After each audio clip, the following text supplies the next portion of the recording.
Morning, church. Good morning. Kumusta po ang buong week?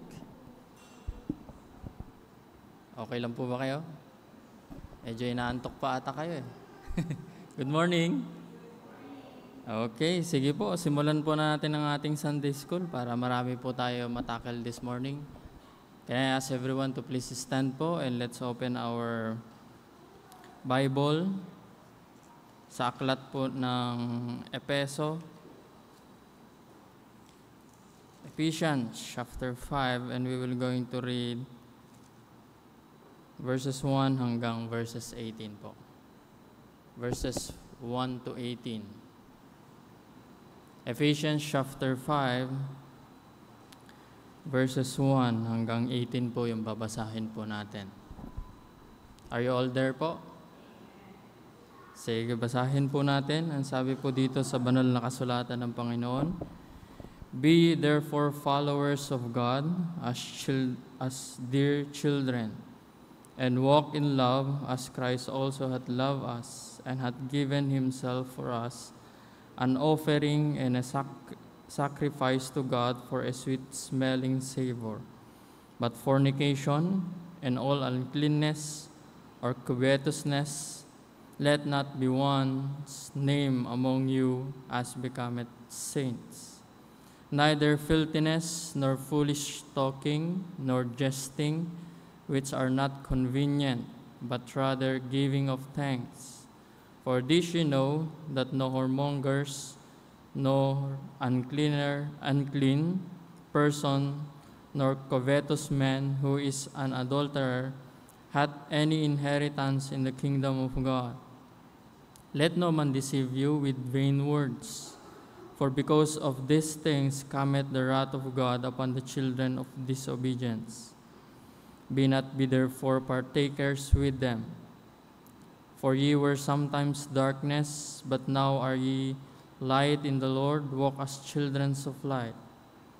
For the fruit of the Spirit is in all goodness and righteousness and truth, proving what is acceptable unto the Lord, and have no fellowship with the unfruitful works of darkness, but rather reprove them. For it is a shame even to speak of those things which are done of them in secret. But all things that are reproved are made manifest by the light, for whosoever that make manifest is light. Wherefore he saith, Awake thou that sleepeth, and arise from the dead, and Christ shall give thee light. See then that you walk circumspectly, not as fools, but as wise." Verse 16, "Redeeming the time, because the days are evil. Wherefore, be ye not unwise, but understanding what the will of the Lord is." In verse 18, "And be not drunk with wine, wherein is excess, but be filled with the Spirit." Tayo po'y manalangin. Pagpalad, dakila naming Diyos, muli Panginoon, kami po ay nagpapasalamat, Panginoon, sa inyong salita na amin pong nabasa ngayon, yung banal na kasulatan. And thank you, O Lord, sa scripture na meron po kami in which we can see kung ano man yung nais niyo po sa amin as Christian. At dalangin po namin, Panginoon, na kayo po, Panginoon, na magturo muli sa amin. Kayo po, Panginoon, ang magbigay ng understanding. Kayo po, Panginoon, ang magbigay, Panginoon, ng willingness sa puso po namin to obey the truth from the scripture, Panginoon. At dalangin po namin, Panginoon, sa aming kalagitnaan na muli, Panginoon, na kayo po ang maitaas. Kayo po ang magturo po sa amin. Kayo po, Panginoon, ang magbigay ng knowledge sa bawat isa. Kayo po, Panginoon, ang patuloy, O Lord, na manguna po sa amin. At dalangin po namin, Panginoon, sa aming mga kapartiran, mga nasa daan pa. Dalangin po namin na ingatan po ninyo sila at makasama po namin sila sa tamang oras, Panginoon, na hindi po sila malate. Dalangin din po namin, Panginoon, patawarin niyo rin po kami, Panginoon, sa mga pagkukulang po namin, nagawang kasalanan. Help us, O Lord, to obey the truth from Thy word, Panginoon. Maraming salamat po. Ito ulit aming dinadalangin sa pangalan po ng Panginoong Yesus. Amen. Okay po, you may be seated, mga kapatid. We are now in the 5th part po ng ministry of the Holy Spirit. And we are now in the separating ministry of the Holy Spirit. We know from the very beginning, mga kapatid, God separated us from darkness into light. As God's children, mga kapatid, ay nais ng Panginoon po sa atin that we will be apart from sin and we are now live in holiness. Yun po yung nais ng Panginoon as saved Christian. We want us na i-separate po yung mga decision na mali into a decision in which we will follow what's God's will sa ating buong buhay at ano po yung plano po niya. So in the separating ministry, mga kapatid, ay meron po tayo makikita, we are tinitignan po natin yung mga binibigay ng wisdom in order for us as Christian to discern what is the will of God in our life. Kung ano yung nais ng Panginoon, ano yung plano ng Panginoon sa buhay po natin as Christian, yun po yung tinitingnan po natin. At natignan po natin yung unang dalawa. Yung una po dyan is we know the discernment ng plan ng Panginoon in the direction of the Lord. The direction of the Lord. Kasi nung hindi pa tayo po ligtas, our direction is the direction of towards the destruction, towards hell. Yan po yung direction po natin noon nung hindi pa po tayo Kristiyano. Now, we as Christian now, tayo bilang Kristiyano na ngayon, mga kapatid, at makikita po natin dito yung instruction ng Panginoon. Sabi po dito sa verse 8 that we have read, "For ye were sometimes darkness, but now are ye light in the Lord, walk as children of light." When we are not yet saved, we are walking in darkness. We are walking according to the flesh. We are walking kung ano man yung nais po natin sa buhay. Pero dito, we can see here the contrast. Yes, we are walking before in darkness, but now we are walking now in the light. At dito, sabi po dito, walk as children of light. Kasi in darkness, we can see here in verse 3, the examples of darkness na makikita dati nung hindi pa tayo Kristiyano. Sabi po dito sa verse 3, fornication, uncleanness, covetousness, at alam po natin that we are now saints. At dapat hindi po yun makita sa Kristiyano. Kasi tayo na ay saints, tayo na ay banal sa Panginoon. At sinabi din po dito, neither filthiness, nor foolish talking. Ang context po dito maaring about sexual. Sa Tagalog, maari itong tinutukoy po dito is yung mga kalasuan, kahalayan pagdating sa pananalita. Nung hindi pa tayo Kristiyano, usually ganyan tayo managsalita. Di ba? We are talking about the filthiness. We are talking about foolishness. Nor jesting. Ano po yung jesting, mga kapatid? Meron po tayong sinasabi na double meaning. Malaswa yung meaning, sinasabi lang natin pero may kalasuan na meaning. That is what is talking about jesting, which are not convenient, but rather we use our mouth, mga kapatid, to give thanks to the Lord, to praise the Lord, to sing for Him. Pero before, in darkness, mga kapatid, we are using our lips para po dito sa filthiness, foolishness, and jestings. Nakalagay din po dito sa verse 5, "For this you know that no whoremongers, nor unclean person, nor covetous man who is an adulterer, hath any inheritance in the kingdom of Christ and of God." Kaya sinabi po dito sa verse 8, mga kapatid, even in verse 7, it is a command, "Be not ye therefore partakers with them." Tayo na as children ng Panginoon, as children of light, as children of God, sabi po dito sa verse 1 of chapter 5, and as saints. Hindi na kailangan makanonize po tayo to recognize us as saints. Hindi na. Once you become saved, you are called saint.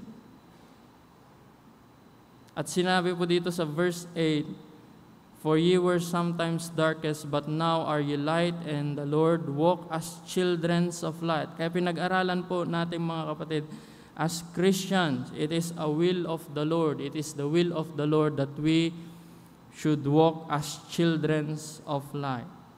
And how do we do that? Napag-aralan po natin mga kapatid, that the light of His presence, the Holy Spirit is in us.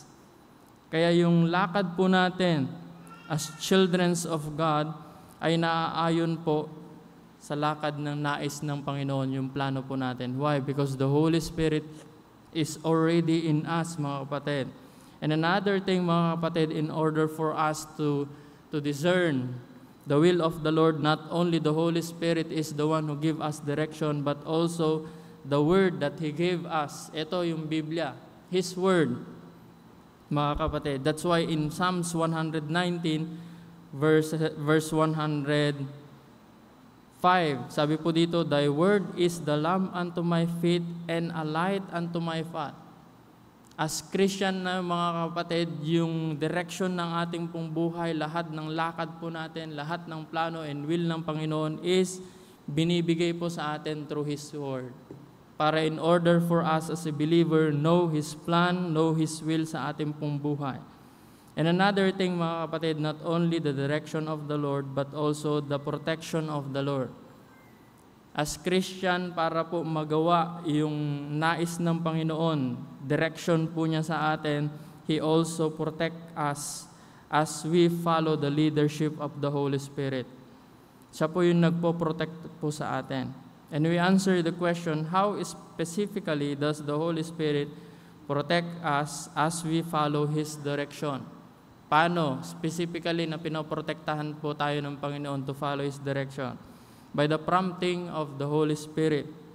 By the prompting of the Holy Spirit, o sa Tagalog, ito yung pag-uudyok ng banal na Espiritu po sa atin. Ang banal na Espiritu po ay kumakausap sa atin kung ano po yung nais ng Panginoon po sa atin. And in Ephesians chapter 5, verse 9, sabi po dito, for the fruit of the Spirit is in all goodness and righteousness and in truth, mga kapatid. Sabi po dito, for the fruit of the Spirit is in all goodness and righteousness and truth. Dito po tayo i-convict ng banal na Espiritu by His standard. Ano po yung standard po niya? Goodness, righteousness, and in truth. That's why every plan na ginagawa po natin, in order for us to determine that that is the plan of God in our life, or in order for us to determine that is the will of God in our life, must be accordance sa standard ng Panginoon. Tanungin po natin yung ating sarili, is it good? Is it right? Is it truth? 30 bagay po na yan. Pag bumagsak yung isa po dyan, automatic that is not the will of the Lord sa iyong buhay, mga kapatid. That's why, as Christian, mga kapatid, we always ask ourselves, it is good, is it right, or is it true? Dahil sa buhay po natin as Christian, mga kapatid, as Christian life, who led by the Holy Spirit, it's summed up in 3 words. Itong 3 na words po na ito. Just like in 3 John chapter 11, in 3 John,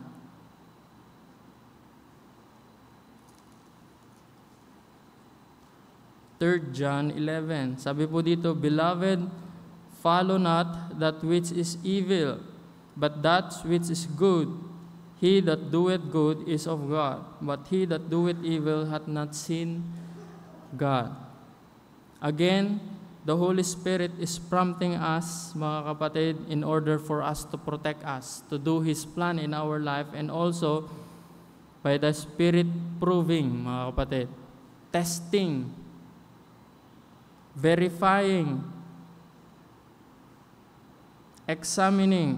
Kaya sinabi po dito sa verse 10 of Ephesians chapter 5 verse 10, sabi po dito, proving what is acceptable unto the Lord. As Christians, every plan na ginagawa po natin, every plan na iniisip po natin, everything na ginagawa po natin, let us prove it, mga kapatid. Let us test it in accordance to the standard of God if this is really the will of the Lord. Kaya yung proving po dyan, just like what I said, you need to verify, we need to examine, we need to test if that is really the will of God sa buhay po natin. Kasi kung mawala po tayo sa will ng Panginoon, alam po natin na hindi po tayo magiging masaya as Christians. As Christian, dapat nasapat po tayo ng will lagi po ng Panginoon. God give us the ability to exercise discernment, mga kapatid, proving what is true, what is acceptable in His sight. Just like in Ephesians chapter 1 and Philippians chapter 1 verse 10. Sabi po dito, that ye may approve. And in verse 9, basahin na lang po natin. And this I pray, that your love may abound yet more and more in knowledge and in all judgment, or in other word, in all discernment. As Christian, meron tayong discernment na binibigay ng Panginoon, that ye may approve. Again, the word approve, to test, to examine. And we will going to arrive in a conclusion, approve. Pag sinabing approve, di ba, sa kultura po natin, pag sinabing ganun, okay. What we will going to be approved?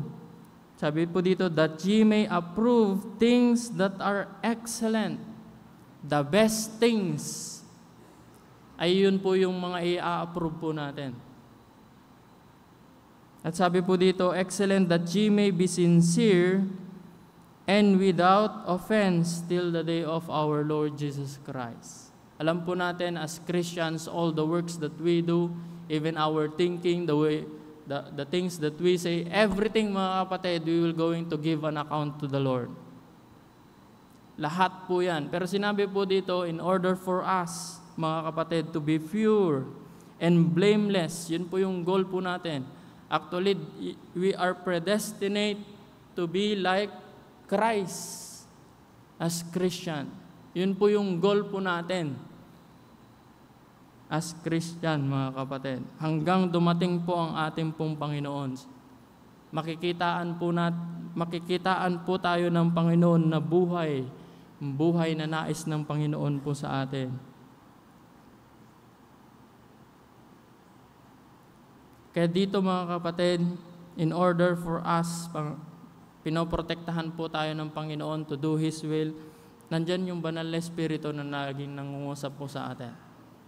Kung ano yung nais po niya sa buhay po natin. And again, the Spirit is the one who prove it, who test it. Kaya ganun din po sana tayo. Tinetest po natin kung ito ba talaga ang nais ng Panginoon po sa atin as Christian.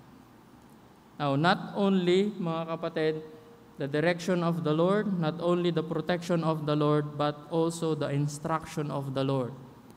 Meron pong specific na instruction na command ng Panginoon po na gagawin po natin as Christian. Now, if we will going to obey these commandments, these 3 commandments, it will position us into a position in which we will discern what is the will of the Lord is in our life. Dito sa verse 11 hanggang verse 18. So ano po yung una po dyan? Una na command ng Panginoon in order for us to discern the leading of the Holy Spirit in our life. Ephesians chapter 5. Balik po tayo doon. Una po, mga kapatid, is a separate stand. Separate stand. We know that Ito, sa Ephesus mga kapatid, Paul went there in his second missionary journey. Siya po ay pumunta po doon, and we can see that in Acts chapter 19 before we're going to discuss that. In Acts chapter 19, makikita po natin yung history in which Apostle Paul arrived in that place. In Acts chapter 19 verse 1, sabi po dito, "And it came to pass that while Apollos was at Corinth, Paul, having passed through the upper coast, came to Ephesus, and finding certain disciples." This is the time in which Apostle Paul arrived in this place, at Ephesus, mga kapatid. And we know that this city, mga kapatid, they are boasting about their goddess, about their temple, which is no other than the goddess Diana. It was mentioned here in verse 27. Sabi po dito, "So that no one this our craft in danger, and to be set at naught, but also that the temple of the goddess Diana should be despised." And another thing pa mga kapatid na mention is sa verse 28 and verse 34. So nag-e-exist na po yung templo, nag-e-exist na po yung goddess Diana na wino-worship nila, which is the goddess Diana. And we know that this place even exists right now. Pero na-collapse na, di ba? Pero we know that this temple is one of the 7 wonders of Asian's world.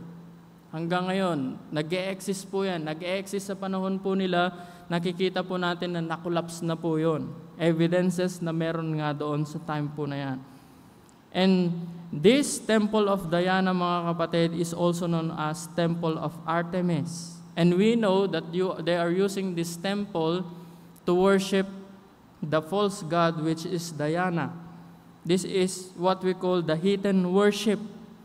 At dito mga kapatid, in this temple, they are practicing immorality inside this temple. Kahit tignan mo nga, kung i-google mo lang yung goddess Diana, it is, masasabi po natin, it is immorality. Even the image itself. Kasi in one way in which they worship the goddess Diana is through sexual. Yun ang ginagawa po nila. At hindi bulgaran po yun. Tinatago po nila underground, mga kapatid. And that is what they are doing during that time. That's why Paul proclaimed the gospel in Ephesus. And we know, according to Acts chapter 19, that there are many got saved. And there are people that reject the gospel. And those people who accept the gospel, mga kapatid, Paul encouraged them to destroy the tangible artifact that they are using to worship the goddess Diana during the time. In Acts chapter 19 verse 19 and 20, ito po yung nakalagay po dito. "Many of them also which use curious art brought their books together and burned them before all men, and they counted the price of them and found it 50,000 pieces of silver." All the things that they are using in this heathen worship, mga kapatid, Paul encouraged them to burn those things. At kinuha nga nila at sinunog po ito, mga kapatid. Now, after, mga kapatid, na umalis po ni Apostle Paul, this is the time he penned the epistle of Ephesians. He did not just encourage them to destroy the tangible artifact that they have in this pagan worship, but also challenged them to separate all that was unholy and ungodly forms na ginagawa po nila sa kanilang buhay. Kaya sinabi po dito, mga kapatid, hindi lang po yung physical artifact na ginagamit po nila, but to the practice themselves. Kasi ito yung kultura po nila, ito yung nakaraan po nila. They say that fornication and adultery, it's okay. Pero sinini-encourage ni Apostle Paul sila na lumayo sa mga bagay po na ito. As Christian, as saints, as children of God. Kaya sinabi po dito sa verse 11, and have no fellowship. That is the command of Apostle Paul. And have no fellowship with the unfruitful works of darkness. Or in other words, don't be involved in this kind of evil things. You are now children of God. You are called saints. Kaya sinabi po niya dito mga kapatid, and have no fellowship with the unfruitful works of darkness. Huwag po tayo makisali sa mga gawain po na ito. This is the work of Satan. God wants us to be holy as saints. Huwag na po tayong bumalik sa nakaraan. By the way, we are now new creature in Christ. Hindi lang ni-repair ng Panginoon, kundi new creature, panabago na yung binigay sa atin ng Panginoon. We as Christian, gusto ng Panginoon, it is the will of God. It is a plan of God na hindi na po tayo balik sa darkness. At sabi po dito, for have no fellowship with the unfruitful work of darkness, but rather reprove them. Diba? We know that the scripture was given, the scripture, mga kapatid, we are using it to reprove. It is to reveal, mga kapatid. It is to expose the work of evil. That's why in our pulpit, we are always saying that the fornication, adultery, homosexuality, and all kind of sin ay ini-expose po dito sa pulpit.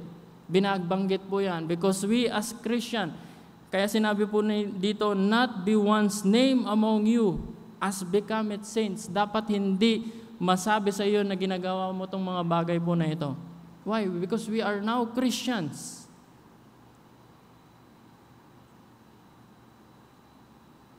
That's why Apostle Paul said, and have no fellowship with the unfruitful work of darkness, but rather reprove them. Verse 12, for it is a shame.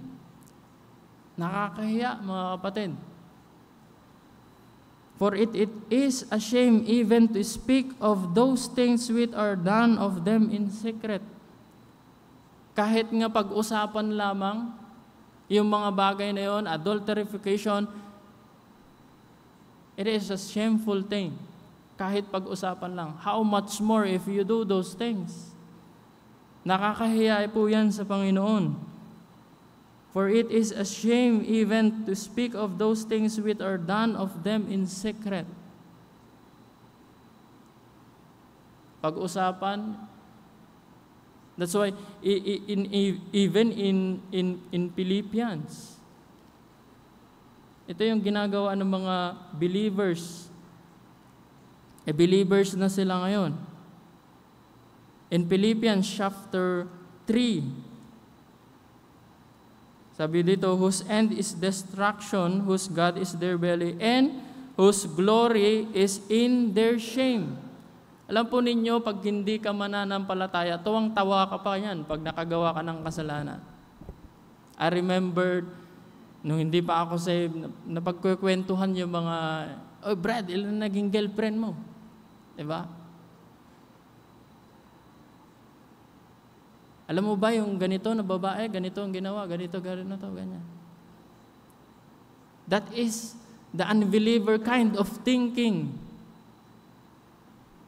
Instead of being shameful sa mga ginagawa na kasamaan, they are glorying. Tuwang-tuwa pa sila sa kahihiyan po na yon. Pero again, Apostle Paul said to the Ephesian believer, sabi po niya, for it is a shame even to speak of those things which are done of them in secret. In verse 13, but all things that are reproved are made manifest by the light, for whosoever that make manifest is light. Now, as children of light, mga kapatid, if we will going to, just like the verses, prove or test yung ginagawa po natin from the light of the Scripture, based from the Scripture, makikita po natin if we are doing it right or if we are doing it wrong. Bakit? Marireveal sa Scripture if you are doing what is right and if you are doing what is wrong. Because we are now in the light. Tingnan po ninyo kung pag madilim ang kwarto, hindi mo makikita yung mess ng kwarto mo, di ba? But if there is a light and sufficient light, makikita po natin that even the little dust ng kwarto po natin, makikita po natin. At yan po yung ginagawa po ng Scripture sa atin. If we are doing bad things, mga kapatid, if we are doing the wrong things, if we are doing what is not the will of the Lord is in our life, makikita po natin sa Scriptures na mali po yun. That's why, is it good? Is it right? Is it true? And in verse 14, wherefore he saith, awake thou that sleepeth, and arise from the dead, and Christ shall give thee light.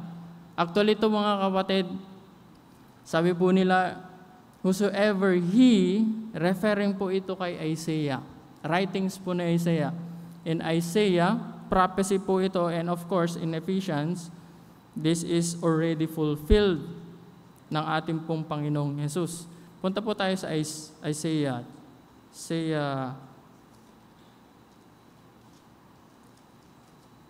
Isaiah 40. Verse 1, sabi, Isaiah 60, verse 1. Sabi po dito, arise, shine, for the light is come. It's talking about the future thing na pagdarating ang Panginoon. Sabi po dito, arise, shine, for the light is come, and the glory of the Lord is risen upon thee. Dito is the fulfillment in verse 14. Wherefore Isaiah saith in chapter 60, verse 1, awake, thou that sleepest, and arise from the dead. It is an invitation sa mga tao. It is invitation sa mga tao na hindi pa mananampalataya. Sabi po dito, awake, thou that sleepeth, and arise from the dead, and Christ shall give thee light. Alam po ninyo yung kasabihan po natin bilang mga Pinoy.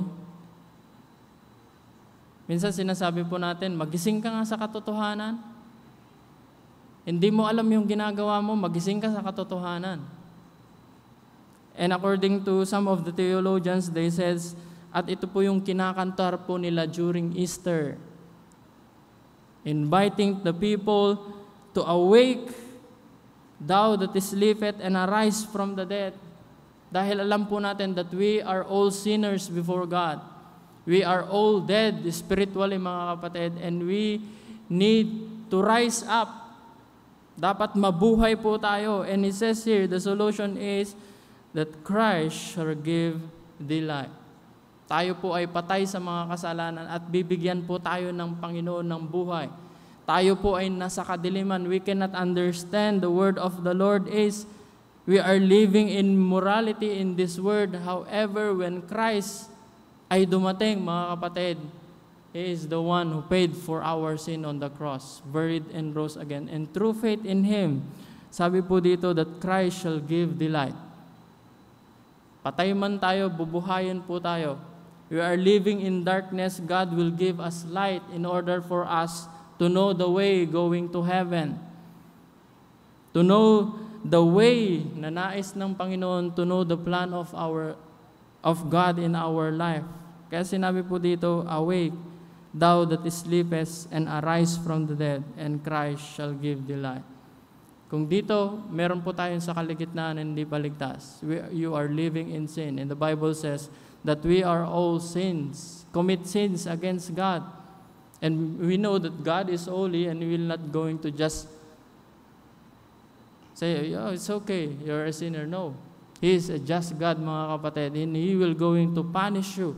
Sinabi ng Panginoon, for the wages of sin is death. But a good thing, sinabi po ng Panginoon, but the gift of God is eternal life through Jesus Christ. You just put your faith in the Lord Jesus Christ, that He is the one who paid for your sin, mga kapatid. And you will be saved. Not only the separate stand as Christians,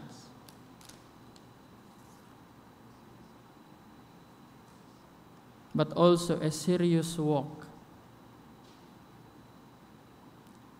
A serious walk. Our walk with the Lord and our clarity in discernment and doing God's will in not to be taken lightly.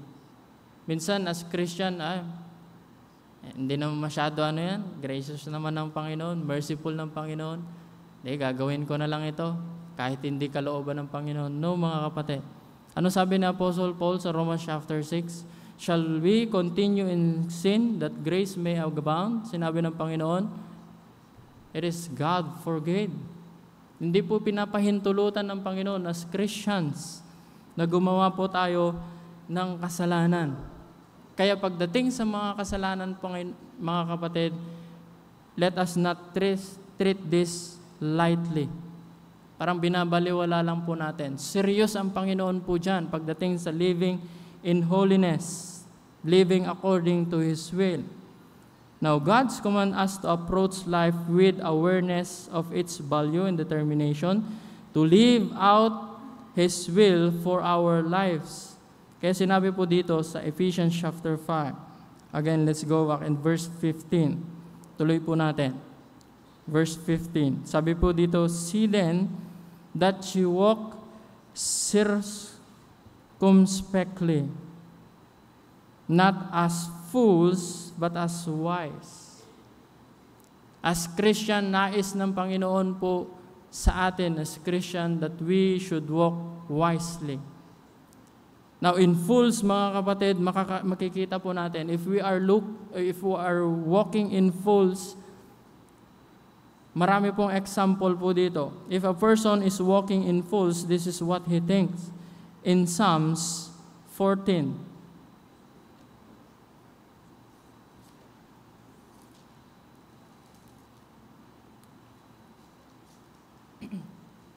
Psalms 14. Sabi po dito, yung taong fool, the fool hath said in his heart, there is no God. Foolish people, iniisip niya, ay wala naman ng Panginoon. There is no God. That kind of person is fool according to the Bible. They are corrupt, they have done abominable work, there is none that doeth good. In verse 2, the Lord looked down from heaven upon the children of men to see if there were any that did understanding and seek God. In verse 3, they are all gone aside. They are all together become filthy, there is none that doeth good, no, not one. Foolish ang isang tao if he will say, there's no God. Foolish ang isang Christian. Pag sinasabi niya, matagal pang Panginoon, mabuhay muna ako sa kasalanan, that is foolishness, mga kapatid. Sasabihin ng Christian, matagal pang Panginoon. That kind of thinking is foolish, mga kapatid. Kaya sinabi po ng Biblia, mga kapatid, let us walk as wise. 1 Corinthians chapter 1, another example of foolish person.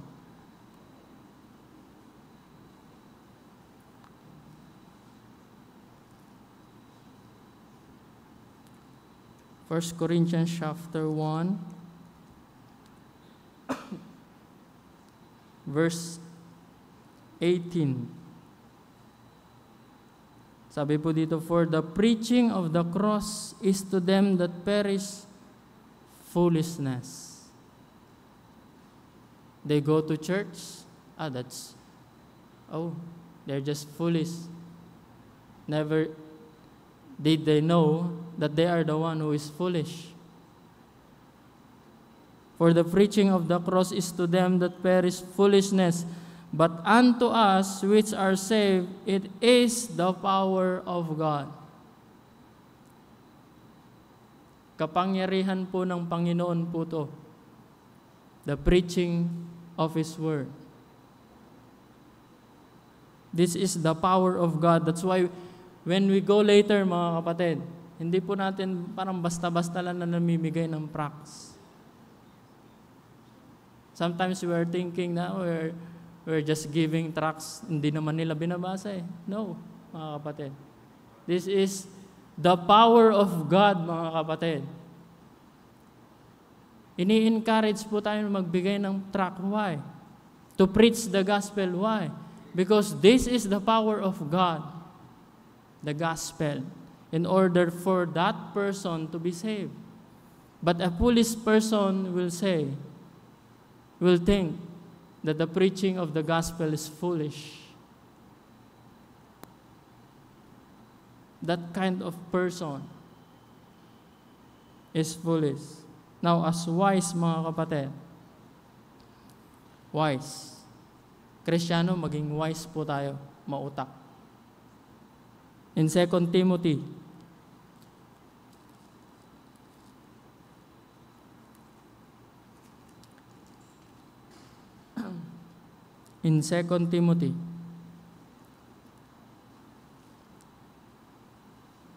chapter 3, verse 15. Sabi po dito, and that from a child thou hast known the Holy Scriptures. Paul, talking to Timothy, mula pa nung bata, di ba? You know the Scripture, the Holy Scripture, which are able to make thee wise. Unto what? Salvation. Through faith which is in Christ Jesus. Now, if you are a wise person, you will see that God is holy and you are a sinners. You see that the only salvation is through our Lord Jesus Christ if you are wise. And you will going to accept Him as your Savior and as your Lord if you are wise. That's why, mga kapatid, in the scripture you say that He then that you work circumspectly not as fools but as wise. Before, yes, we are fools, but now as Christian we are wise. We are doing the things na plano ng Panginoon po sa ating buhay. We are doing the plan of God in our life. We are doing what is the Lord sa ating buhay, and we are living in holiness if we are wise. That's why in verse 16, redeeming the time because the days are evil. Ang buhay po natin dito sa mundo po, mga kapatid, is short. Maliit lamang. I can die any moment. Mga sumasakit na yung mga tuhod-tuhod, sumasakit na. Anytime, mga kapatid, we will die. Malapit na po yan. Don't think as Christian na malayo pa. Hindi pa ako mamamatay, hindi mo na maglilingkod sa Panginoon. No, mga kapatid. Redeeming the time. Kaya sinabi na dito, because the days are evil. Ano ibig sabihin po? Making the most of your time sa paglilingkod po sa Panginoon. Lahat ng lakas po natin, lahat ng knowledge po natin, lahat ng meron po tayo, by the way, galing yan sa Panginoon. Let us use all those things para sa Panginoon. Don't think na matagal pang pagdarating ng Panginoon. No. Malapit na, mga kapatid. Malapit na. Verse 17, sabi po dito, wherefore be ye not unwise, but understanding what is the will of the Lord is. Understanding what is the will sa iyong buhay. At gawin mo yon. We must obey it, mga kapatid. And another thing is not only a separate stand, a serious walk, but also lastly, a spirit-filled life. Spirit-filled lives, in order for us to discern the will of the Lord is. And be not drunk with wine, wherein excess, but be filled with the Spirit. Be filled with the Spirit. Now, next week, mga kapatid, we will going to study this. A life that showed that we are filled with the Spirit. Pag-aaralan po natin yan.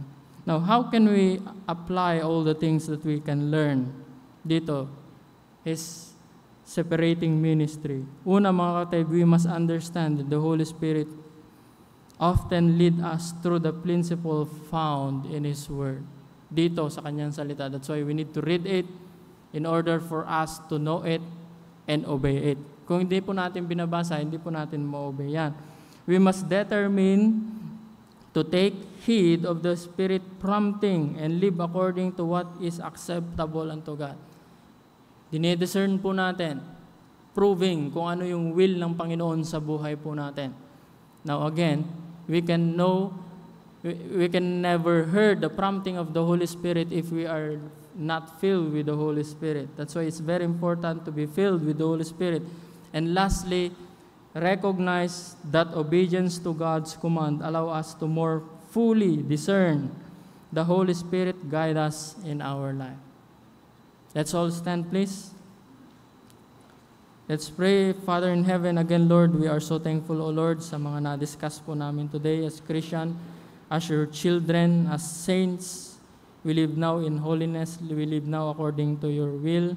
We live now in righteousness and in truth. And we just pray, Lord, that you continue, O Lord, to help us in our life to discern what is your will, what is your plan in our life, in order for us to do it and obey it, so that all the glory will be to you, O Lord. Thank you, O Lord, for these peoples that faithful attending our Sunday school. We just pray, Lord, continue, O Lord, to bless them in many ways. And bless our service to follow, O Lord. In Jesus' name we pray. Amen. Maraming salamat po.